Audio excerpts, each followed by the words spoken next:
তো কাশী ধামে একজন দরিদ্র ব্রাহ্মণী বাস করতেন।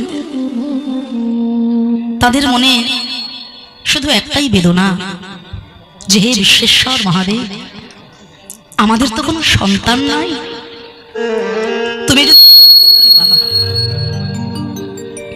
রাধে রাধে তুমি যদি নিরগুণে কৃপা করে একজন হরি ভক্ত বৈষ্ণব ভক্ত সন্তান আমাদেরকে দাও, তাহলে আমাদের জন্ম ধন্য হয়। কাশীধামে স্বয়ং বিশ্বেশ্বর মহাদেব, আশুতোষ মহাদেব বেশি কিছু দিতে লাগে না, ভক্ত ভক্তি হলে একটু গঙ্গা জল আর বেল্লপত্র যদি তার উপরে চড়িয়ে দিতে পারে, ভোলানাথ তাতেই সন্তুষ্ট। তা কাশীধামে বিশ্বেশ্বর মহাদেব ওই দরিদ্র ব্রাহ্মণকে বলছে যে শোনো ব্রাহ্মণ, তোমার অন্তরে এত ভক্তি, আমি আশীর্বাদ করলাম একজন হরি ভক্ত সন্তান আসবেন তোমার ঘরে। কিন্তু সেই ছেলেটির পরমায়ু হবে মাত্র 5 বছর।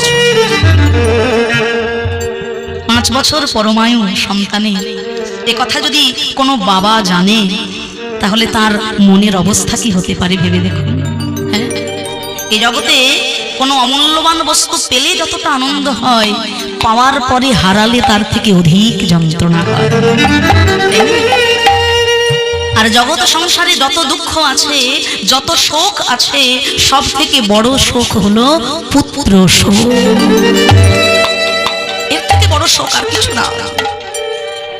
তা দরিদ্র ব্রাহ্মণ মনে মনে চিন্তা করছে, একে তো আমার সন্তান নাই, বাবা বিশ্বেশ্বরের কৃপায় যদি একটা সন্তান হয়, তার মাত্র 5 বছর পরমায়ু, পিতা জীবিত অবস্থায় পুত্রের মৃত্যু যন্ত্রণা সহ্য করবে, তবুও জীবনে 5 বছর হলে তো আমি পিতা বলা ডাক শুনতে পারবো। এই 5 বছরের জন্য হলে বাবা বিশ্বেশ্বর বিশ্বনাথের ইচ্ছায় একজন হরিভক্ত পুত্র সন্তান জন্ম নিলেন। দেখতে দেখতে 1 দিন 2 দিন, 1 মাস 2 মাস, 1 বছর 2 বছর কেটে যায়। শশী কলার ন্যায় শিশু সন্তান ধীরে ধীরে বড় হয়। আর ছেলের যত আয়ু বৃদ্ধি হচ্ছে, ছেলের যত দিন কাটছে, তত পরমায়ু কমে আসছে। দিনে দিনে যত দিন চলে যাচ্ছে, পিতামাতার মন আরো বেশি ভারাক্রান্ত, চিন্তিত, ব্যথিত। দেখতে দেখতে 4 বছর পূর্ণ হয়ে গেল, আর মাত্র 1 বছর বাকি। আর মাত্র 1 বছর, তারপর আর শিশুপুত্র আমার সন্তান আর থাকবে না। তা কাশী ধামে সন্ন্যাসী সাধুদের কাছে জিজ্ঞাসা করলেন, হে সাধু বাবা, আমার এই শিশুপুত্রের পরমায়ু আর মাত্র 1 বছর, আপনি দয়া করে বলে দিন না, এর কোনো বিধান, কোনো বিহিত আছে কিনা। সাধুজন সজ্জন ব্যক্তি বলছেন যে এই কাশী ধামে গঙ্গার তীরে একটি কুটির নির্মাণ করো, আর সেখানে তোমার শিশুপুত্রকে রাখো। এই কাশী ধামে কত মহাভক্ত, কত মহান সাধু বৈষ্ণবের আগমন হয়, যারা যারা গঙ্গার তীরে আসবে, তোমার এই শিশুপুত্র তাদের চরণ ধুলায় গড়াগড়ি দিয়ে যেন প্রণাম করতে পারে। ভক্তের চরণে, সাধুর চরণে প্রণামের কি মাহাত্ম্য। তা 1 বছর ধরে গঙ্গার তীরে ওই ছোট্ট শিশু যখনই সাধু দেখে, বৈষ্ণব দেখে, ভক্ত দেখে, তাকে সাষ্টাঙ্গে প্রণাম করে। আর এমনি করে দিন চলতে চলতে পরমায়ু শেষ হতে আর মাত্র 3টি দিন বাকি আছে। পিতা দুটি চোখের জলে ভেসে যাচ্ছে। এমত অবস্থায় ওই কাশী ধামে বাবা বিশ্বেশ্বরকে দর্শন করার জন্য 7 ঋষি এসেছে। আর ওই ছোট্ট শিশু 7 ঋষিকে প্রণাম করেছে। যেই না প্রণাম করেছেন, 7 ঋষি আশীর্বাদ করলেন, চিরঞ্জীবী ভব। 7 ঋষি আশীর্বাদ করলেন, চিরঞ্জীবী ভব। সঙ্গে সঙ্গে ব্রাহ্মণ এসে বলছেন, হে বাবা ঠাকুর, আমি জানি না আপনারা কারা, তবু আমি বলি শুনুন। আমি শুনেছি সাধুর মুখের কথা, বৈষ্ণবের মুখের কথা, ভক্তের মুখের কথা কখনো বিফলে যেতে পারে না। আপনি বলছেন চিরঞ্জীবী ভব, কিন্তু আপনি কি জানেন না আমার এই শিশুপুত্রের আর মাত্র 3টে দিন পরমায়ু আছে। সপ্তঋষি চমকে উঠলেন, সে কি, তাহলে কি আমাদের মুখের বাক্য মিথ্যা হয়ে যাবে? এই পরমায়ু কে দিয়েছেন? না স্বয়ং বিশ্বনাথ ভোলা মহেশ্বর, তিনি এই পরমায়ু দিয়েছেন এই শিশুপুত্র। বলছে বেশ, তাহলে এই শিশুপুত্রকে তুমি আমাদের সঙ্গে দিয়ে দাও, দেখি কিছু করা যায় কিনা। তা সপ্তঋষি ওই শিশুপুত্রকে সঙ্গে করে নিয়ে চলেছিলেন সৃষ্টিকর্তা ব্রহ্মার কাছে। শিশুপুত্রকে শিখিয়ে দিলেন, আমরা যখন পিতাকে প্রণাম করব, তুইও আমাদের পিছনে ভক্তি ভরে পিতাকে প্রণাম করবি, তারপর যা হবে দেখা যাবে। সপ্তঋষি পিতার উদ্দেশ্যে যেই না প্রণাম করেছেন, ছোট্ট শিশুপুত্র, ছোট্ট ছেলেটাও তখন সাষ্টাঙ্গে এত ভক্তি ভরে প্রণাম করেছেন, বলে উঠলেন তিনি চিরঞ্জীবী ভব। সৃষ্টিকর্তা ব্রহ্মা যখন বলছেন চিরঞ্জীবী ভব, সপ্তঋষি বললেন, বাবা গতকাল বিপদে পড়েছিলাম আমরা, আর আজকে বিপদে পড়লেন আপনি। কেন জানেন? এই শিশুপুত্রের, এই ছোট্ট ছেলেটির আর মাত্র 2টি দিন পরমায়ু বেঁচে আছে, আর আপনি আশীর্বাদ করলেন চিরঞ্জীবী ভব। তাহলে এই বর কে দিয়েছে ওকে? না দেবাদিদেব ভোলা মহেশ্বর দিয়েছে। বলে আর দেরি করো না, তাড়াতাড়ি কৈলাসাধিপতি শিব শম্ভু ভোলা মহেশ্বরের কাছে চলো, যা করার তিনিই করতে পারবেন। তিনি তো আশুতোষ, ভক্তের অল্প ডাকেই তিনি সন্তুষ্ট হন, চলো তার কাছে যাওয়া যাক। ব্রহ্মাজি শিখিয়ে দিলেন, নিতাই গৌর হরি হরি বল। ব্রহ্মাজি শিখিয়ে দিলেন, সবার আগে আমি প্রণাম করব মহাদেবকে, আর তারপর সপ্তঋষি প্রণাম করবে, আর তারপর তুমি যেন প্রণাম করো ভোলা মহেশ্বর। এবার ধীরে ধীরে সকলে যখন ভক্তিপূর্ণ প্রণাম জানালেন ভোলা মহেশ্বরকে, আশুতোষ মহাদেব বলে উঠলেন চিরঞ্জীবী হরি হরি বল। ব্রহ্মাজি বলে উঠলেন, হে দেবাদিদেব, গতকাল বিপদে পড়েছিলাম আমি, আর আজকে আপনারই আশীর্বাদে বিপদে পড়ে গেলেন আপনি। কেন জানেন? এই শিশুপুত্র কাশীধামে বাস করে, আপনি একে 5 বছরের পরমায়ু দিয়েছেন। আজ সারাটা দিনের মধ্যে যে কোনো একটা সময় ওর মৃত্যু যোগ আছে, কিন্তু আপনি আশীর্বাদ করেছেন চিরঞ্জীবী ভব। তাহলে এখন এর গতি কি হবে? দেবাদিদেব মহাদেব চিন্তায় পড়ে গেলেন যে আমার মুখের বাক্য তো মিথ্যা হতে পারে না, অথচ আমি আশীর্বাদ করে দিয়েছি 5 বছর পরমায়ু, আজকেই আয়ু শেষ, আর আজকেই আশীর্বাদ করলাম চিরঞ্জীবী ভব। কি করা যায়? ওই ছোট্ট শিশুকে উপদেশ দিলেন, মহা মৃত্যুঞ্জয় মন্ত্র জপ করতে থাকো। ওম ত্র্যম্বকম যজামহে সুগন্ধি পুষ্টিবর্ধনম উর্বারুকমিব বন্ধনাদ মৃত্যুর্মক্ষ্যমামৃত। এই মহামৃত্যুঞ্জয় মন্ত্রের যে কত বড় ক্ষমতা, স্বয়ং যমরাজের পর্যন্ত সেখানে আসার ক্ষমতা থাকে না। তাই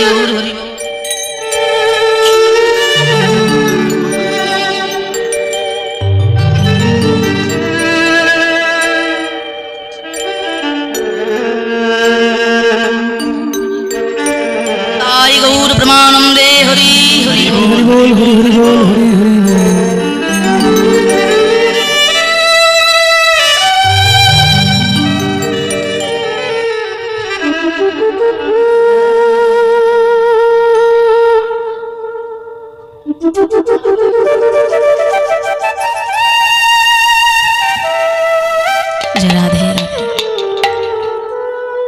তাহলে মহামৃত্যুঞ্জয় মন্ত্রের যে কত বড় ক্ষমতা, স্বয়ং যমরাজ পর্যন্ত সেই ব্যক্তির কাছে আসতে পারে না যেখানে সেই মন্ত্র জপ হয়।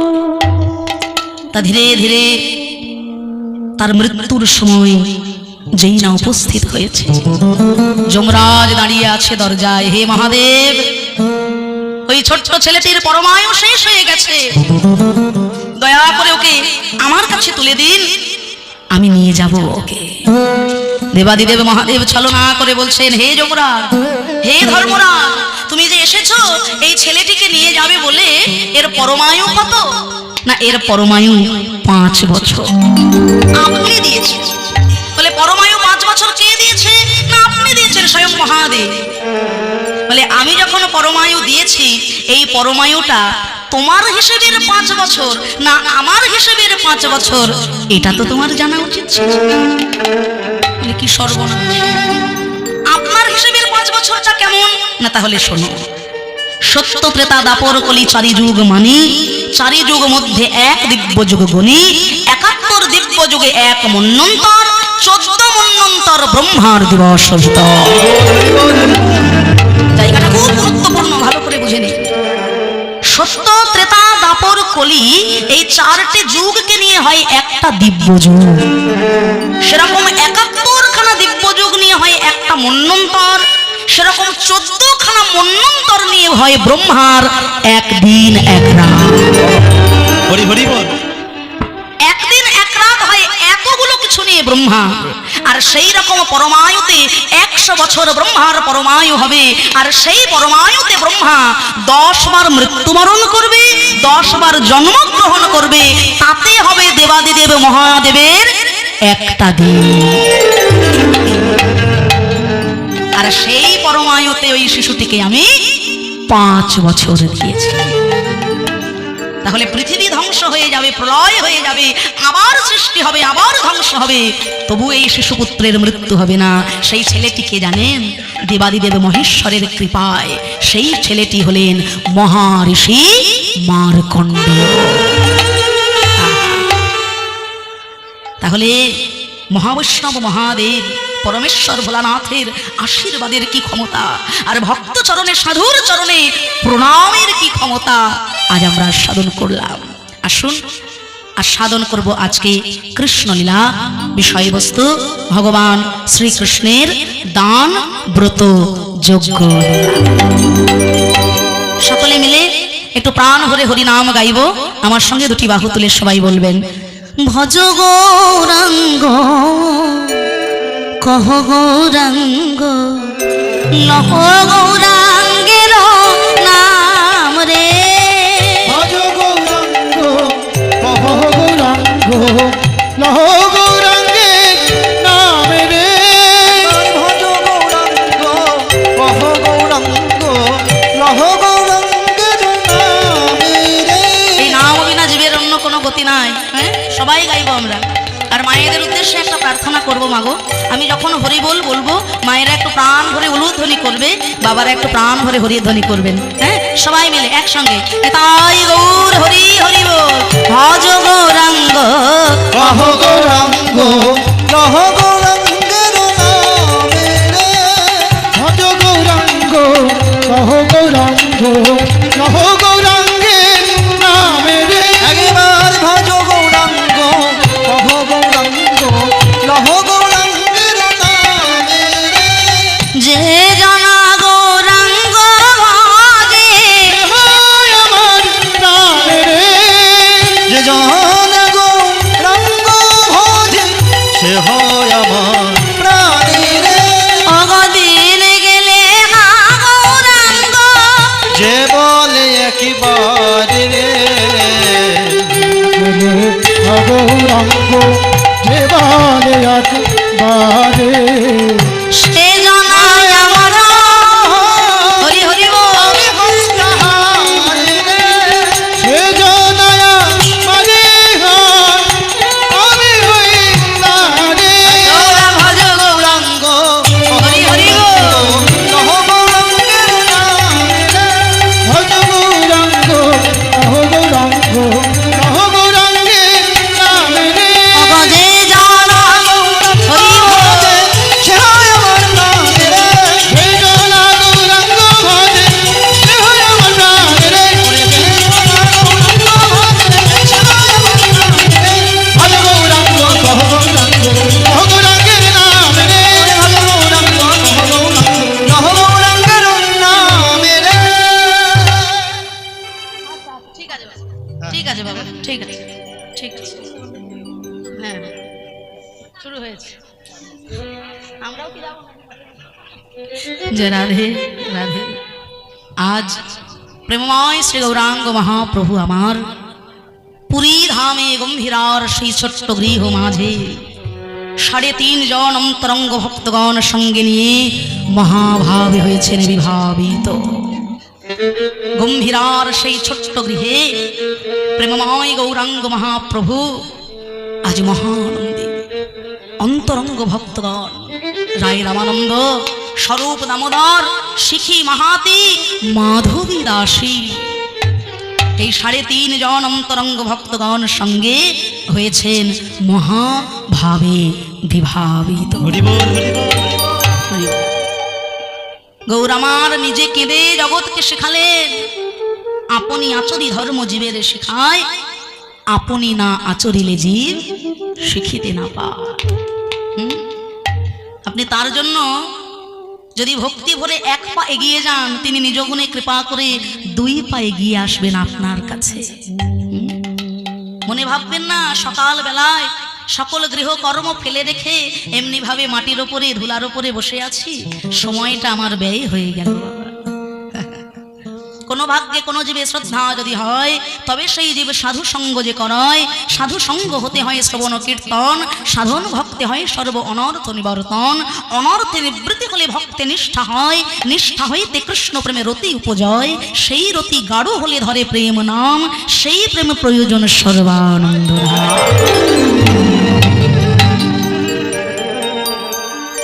বেশি কিছু লাগে না বাবা, শুধু অন্তরের শুদ্ধ ভক্তি দিয়ে যদি কোনো ভক্ত হে দয়াময় তুমি আমার আমি তোমার, যদি এইটুকু অন্তর থেকে বলতে পারে, ভগবান সদা সর্বদা সেই ভক্তকে আপন করে রক্ষা করার চেষ্টা করে।